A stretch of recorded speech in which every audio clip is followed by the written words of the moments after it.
I was working the overnight shift at a 24-hour gas station just outside a small town. It was the kind of place that saw more coyotes than customers after midnight.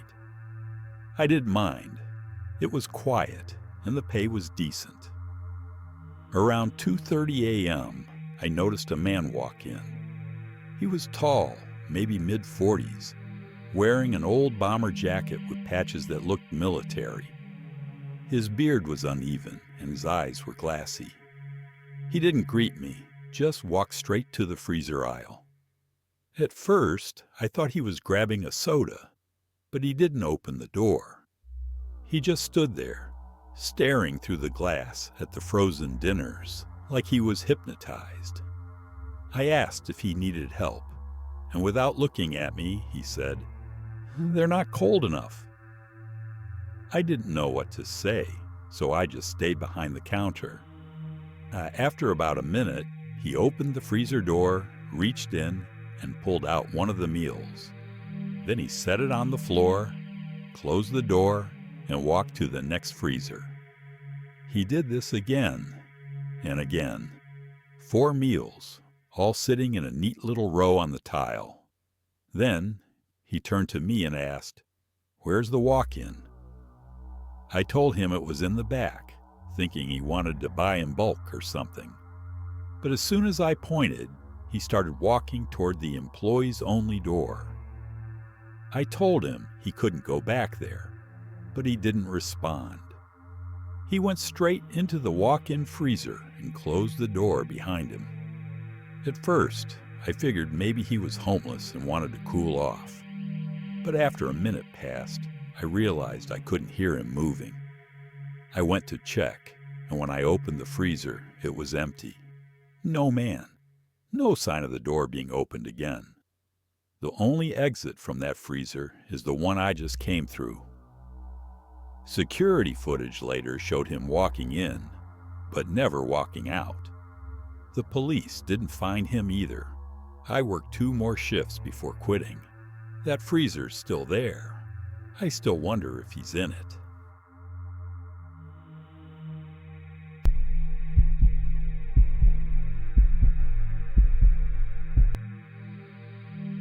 I'd been driving all night to get to my sister's place 3 states over. It was close to 3 a.m. when I pulled into a small gas station in the middle of nowhere. There was one flickering light over pump 4, and the store inside was lit with that sickly yellow fluorescent glow.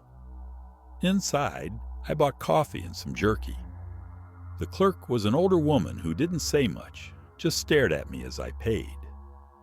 When I left, I noticed she kept watching me through the glass as I walked to my car. I started the engine, took a sip of coffee, and reached to put my phone in the passenger seat. Except my phone hit something. Someone was sitting there.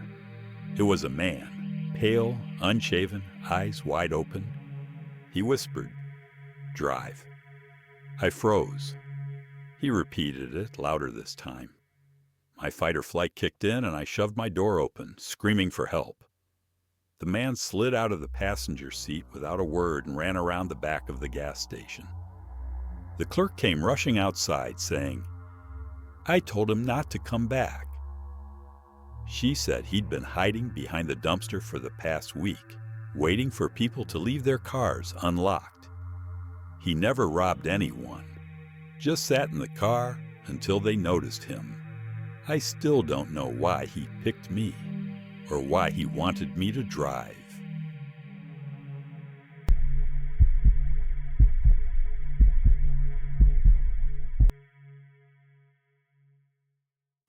When I was 17, I worked part-time at a family-owned gas station. On weekday mornings, we had an older man named Carl who'd been there for decades. He'd open at 5 a.m., sharp, rain or shine. One winter morning, I showed up for my shift and found the place completely dark. Carl's truck was parked by the side of the building, but the door to the store was locked. Thinking he might have had car trouble or fallen asleep inside, I walked around back. That's when I noticed the air hose swinging slowly, like someone had just used it. I called his name, but no answer. The back door was ajar, so I pushed it open. Inside, everything looked normal. Register closed, coffee pot half full, radio playing faintly in the background. But Carl wasn't there. I checked the small office, the restroom, even the storage shed. Nothing. His jacket was still hanging by the door, and his wallet was sitting on the counter next to the register. I called my boss, who called the police. A search turned up nothing. No signs of a struggle. No footprints leading away from the building. Nothing. The only strange thing was the security footage. At 4:57 a.m., Carl walks outside to turn on the pumps. He stops suddenly, looks toward the far corner of the lot, and then walks out of frame, and never comes back. The camera keeps recording. For the next 2 minutes, you can see the empty pumps and something moving in the shadows, just out of the light. Yeah, Carl was never found.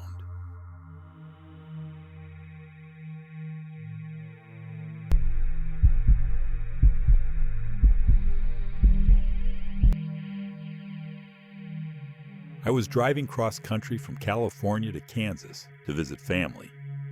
By the time I hit Arizona, it was close to 2 a.m., and the highway was empty. The last town I passed through had been almost 40 miles back, and my gas light was on.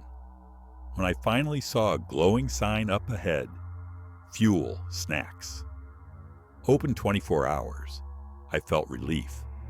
The place was old, with a single row of pumps and a flickering red neon open sign in the window. There was one other car parked on the far side of the lot. A beat-up tan sedan with one headlight busted.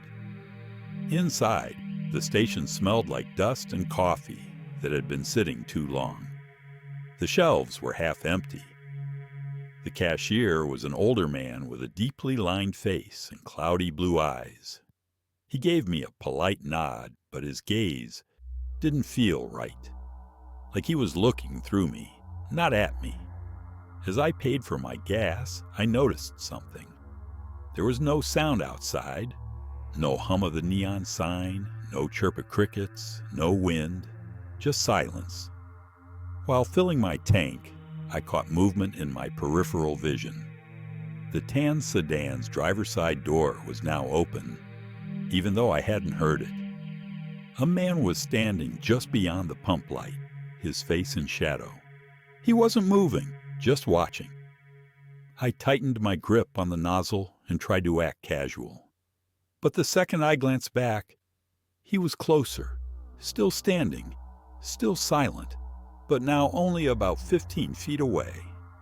I dropped the nozzle into the holster and got in my car. As I turned the key, the man called out, low, almost conversational. "Don't go past mile marker 47. I froze. His voice had this strange rasp, like he hadn't used it in years. When I looked again, he was gone. The sedan's door was closed, and the car was empty. I drove off fast. I didn't plan on stopping again for hours, but about 20 miles later I saw it. A green road sign reading mile marker 46, which meant the next one was 47. The weirdest part? From half a mile away, I could see flashing red and blue lights at that marker. And when I passed, I realized it was a fresh accident scene. 2 cars mangled, an ambulance, and a black body bag being loaded into the back. I didn't stop. I didn't even slow down. But in my rearview mirror, just beyond the police lights, I could swear I saw the tan sedan parked on the shoulder, empty.